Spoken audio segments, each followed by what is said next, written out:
Sons of the Forest is the only survival game that I've played where I was able to get wood without needing to chop down trees. My name is Vinman Sam, and if you end up enjoying this wholesome content, please consider subscribing to help me become a famous YouTuber so I can finally fulfill my dream of creating a meme crypto coin and scam all of my followers out of their hard-earned money. The story begins in a helicopter where we're flying over an island infested with flesh-eating cannibals, but my main concern is my social status because I'm somehow the third wheel between two guys named Fisheye and Kelvin. We've been sent to locate and rescue the missing Puffton family, which normally no one would care about. However, these are billionaires, so suddenly it's very important. Personally, I love billionaires because not only do they distribute their wealth very generously, they're also great media personalities with their intellectual wit. I am become meme. I reveal a tattoo that says fight demons, which helps with the game immersion, as I realize my character also makes horrible decisions about his life. This is a survival game when we're flying over a cannibal-infested island, so inevitably we get shot down, making this the most scripted vehicle crash since Princess Diana's. I somehow survive the fall, then wake up to a guy with a gun standing over me, but I'm a little confused as he didn't even ask for my safe word. He pistol whips me, which I find humiliating, and not in that Kanye Beyonce kinky kind of way, so I promise myself that one day our paths shall cross again and I will get my revenge. We regain consciousness and find ourselves on a tropical beach with beautiful views, which are only slightly ruined by some dead guys on sticks. I notice Calvin lying on the floor and can start to smell a bromance brewing in the air now that I'm no longer the third wheel. Rest in peace, Fisheye, you will not be missed. He looks a little worse for wear, so I check his ears and realize he's experienced a horror that's far worse than a helicopter crash. He's accidentally listened to Taylor Swift.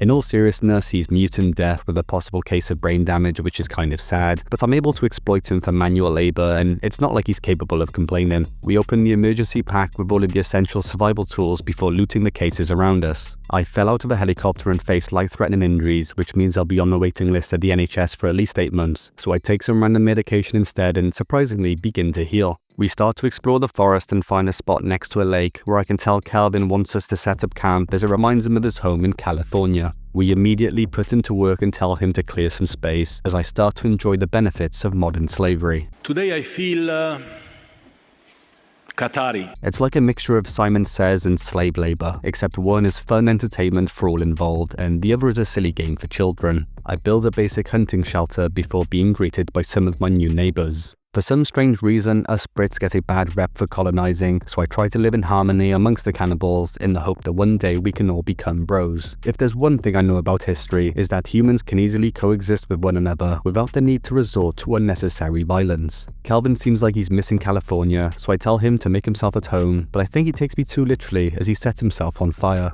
I look across the lake and I notice Virginia, who's the missing Puffton daughter we've been sent to locate. She happens to have a third leg bigger than mine, so I go towards her to ask for her preferred pronouns. I approach the barely clothed woman in the woods with an axe in my hand, but for some reason she begins running away. I naturally sprint after her, but she manages to escape me, and to this day I still have no idea what we were running from. Day 2 arrives and the local residents continue to taunt us. However, violence is never the answer and nothing can make me change my mind. That quickly turns out to be a lie when the cannibals threaten Virginia, and my primal instinct kicks in, so I fight them off to prove that I'm the alpha male in order to win her approval. Sorry cannibals, but as the saying goes, it's bros before hoes, except for those that have 15 toes. I realize I'm going to get disturbed a lot on this island, so I start building a defensive wall. Conveniently, the logs look like giant crayons, which should keep Calvin entertained providing he doesn't try to eat them. I look at my stats and the game tells me that I'm about as strong as a malnourished child. Today I feel African.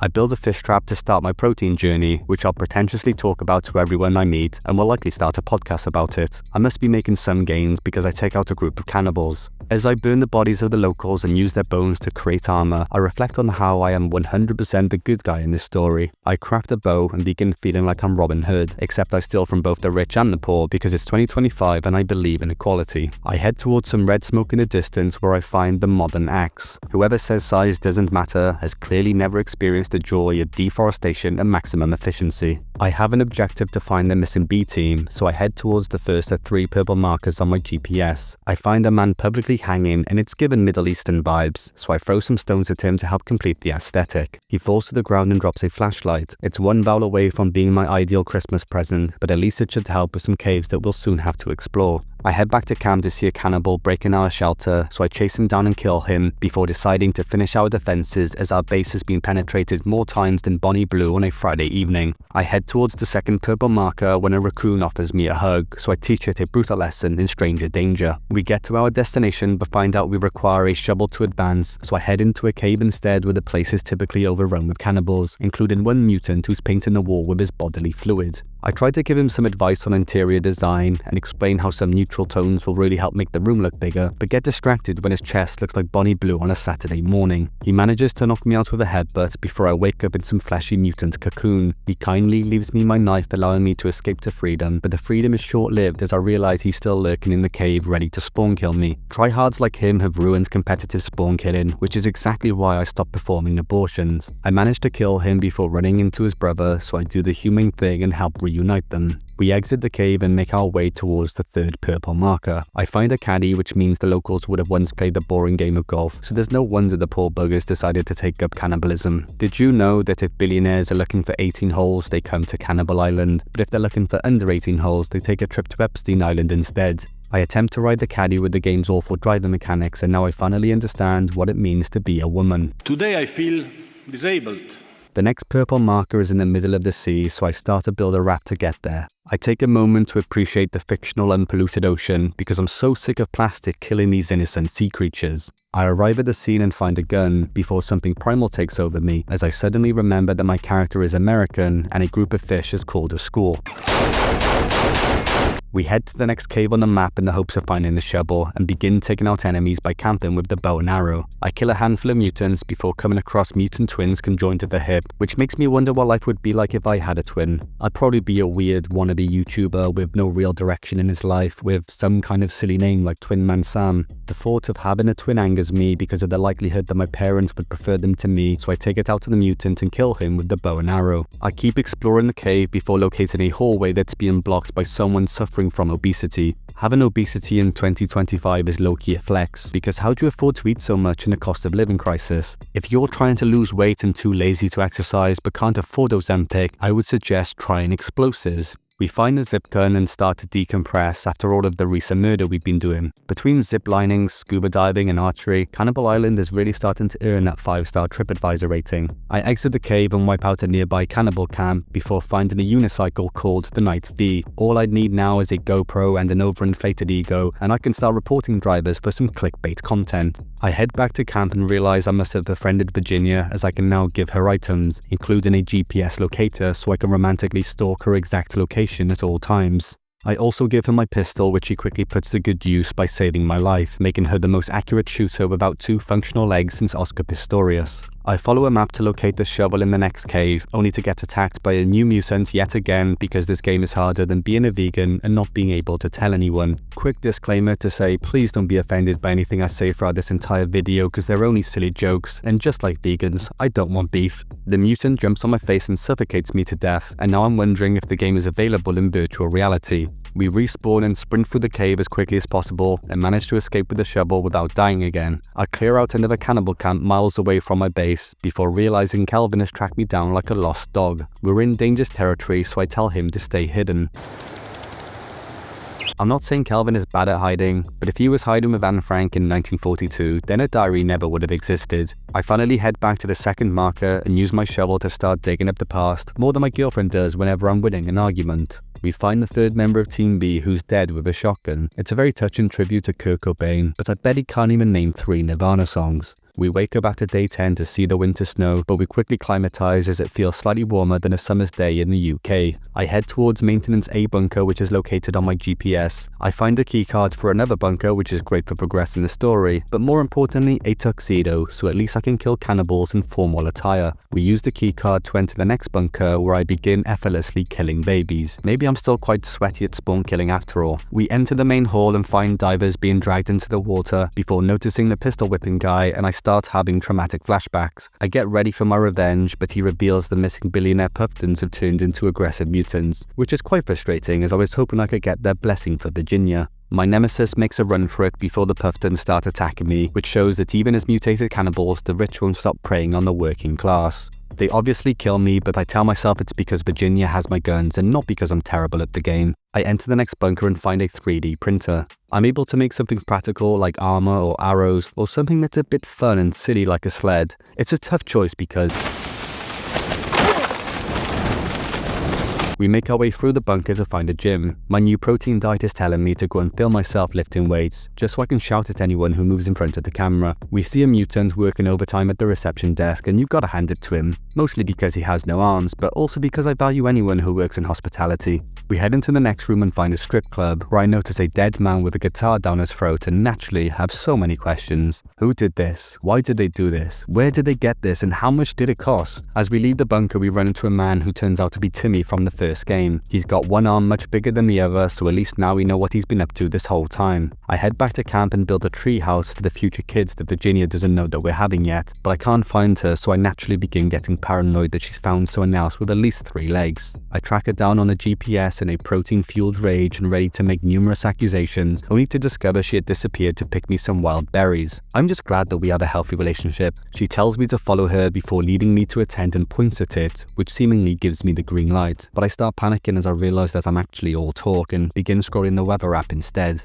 I spend an hour in the next cave where we find ancient armor before heading back to camp, where I decide I need to do some more building. Halfway through the build, a mutant caterpillar shows up uninvited and immediately becomes my enemy after knocking out Kelvin. I try to take him out with the bow but accidentally fire some explosive arrows before the house starts crumbling down like it's a British new build. I manage to take him out with a shotgun before Kelvin rises from the logs like a phoenix, so of course I pet him like the very good boy that he is. The next day we're attacked by a group of mutant babies, so Virginia uses the gun to take them out. It's really reassuring to know that she has great maternal instinct. We finish building our new house, which is about as square as Harry Maguire's head, where I build a bed for me and Virginia and a chair for Kelvin, as it's not like he's able to watch TV.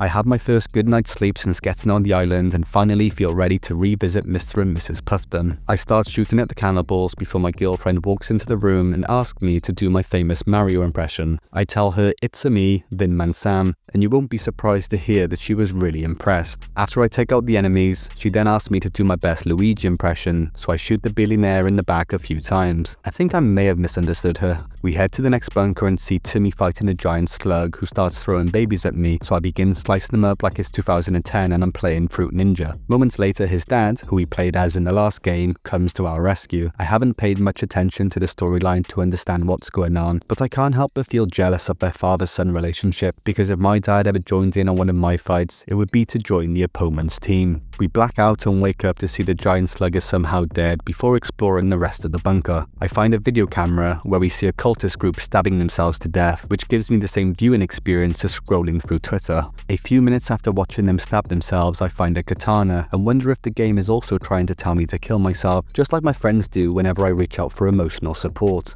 I leave and head towards the final bunker with some improved driving in the golf caddy. As we ascend the mountain, it looks like we're heading into heaven, which actually looks really appealing. I can see why people would want to blow themselves up to live here with 72 virgins. We progress through the final bunker where we find Timmy doing an impression of a Jehovah's Witness. We tried to enter the door but were unable to access it until we built this blueprint that we found on the floor. The structure requires more bones than Bonnie Blue on a Saturday night, so I head back to camp so I can access my storage. I build the blueprint and put some items in it before a storm forms above the island. I look up and see a load of mutants approaching me, so I begin running away and ask myself if at this point it's just easier to accept death. I see poor Kelvin also running for his dear life, so I decide I must fight so that I can save him. The last fight I had in real life was at school, where I beat someone up because he kept teasing the new kid. The head teacher called me into his office where I was expecting to receive a hero's welcome, but instead he told me it was no way for a teacher to behave, and then he fired me. I pretend every mutant is a 13-year-old bully, which is surprisingly motivating as I take them all out with a range of weapons. I win the battle, then rush over to check on Kelvin, and turns out he's just been chilling on the rocks like a mountain goat. The blueprint structure gives us some upgraded armor, which acts as a key to Timmy's door. We advance through a lava cave and kill another load of mutants before coming head to head with this mini boss who's built like a baby Australian spider. Spiders are probably the animal I fear the most after pigeons or people who shop on Black Friday. I first struggle in this fight as the monster keeps hiding on the ceiling before lunging into me when I'm not expecting it. I look at my stats and realize that I haven't had enough sleep, but I soon wake up when I take something called energy mix, which must be Sons of the Forest slang for Class A narcotics.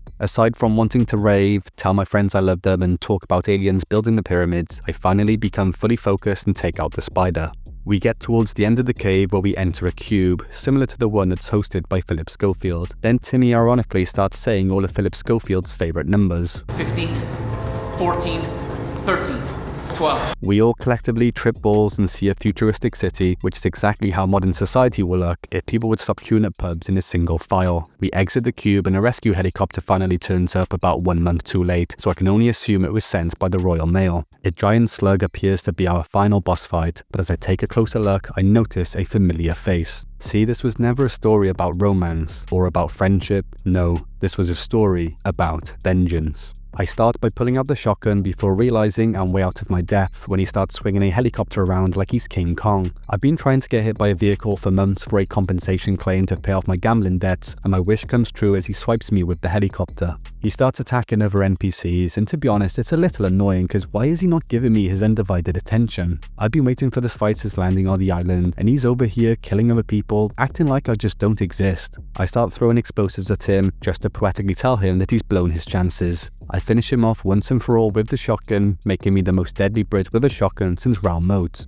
A few moments later, the helicopters are ready to leave and I'm left with a choice. I can either choose to stay and deliver on my promise to fight demons forever, or I can leave with Timmy and his dad, knowing that I fulfilled my mission to find the missing Puffton family. I suddenly remembered it's day 26 and my Apple TV trial needs cancelling before it auto-renews, so I decide to leave the island for good. As I board the helicopter, I take one last look at the island, knowing that I'll never return again, unless of course they add a DLC and I'm running out of YouTube content. The game ends and we get a glimpse of what happens after we head home. Timmy's mutations are getting worse, so he's seeing a doctor, which definitely takes some balls. Unfortunately, those balls are located on the side of his face. Kelvin is at a hospital in the brain injury ward, where the staff have given him toy logs to play with, which I'm sure won't trigger his island trauma. Virginia is rushed into the operating theatre so that they can fix the mutations and remove her third leg. I really hope that they donate her third leg to me, science. We skipped 5 months later to see Virginia has recovered and is now pregnant because just like Alec Baldwin, I don't shoot blanks. That's assuming I'm the father. I should feel bad that I blasted her parents with a shotgun, but at least we get to share her inheritance. I look at her pregnant belly and I don't mind if it's a boy or a girl, as long as it's got plot armor in the third installment of this game. Make sure you like this video if you think that we'll make great parents. Thanks for watching, you absolute legend. I will see you next time.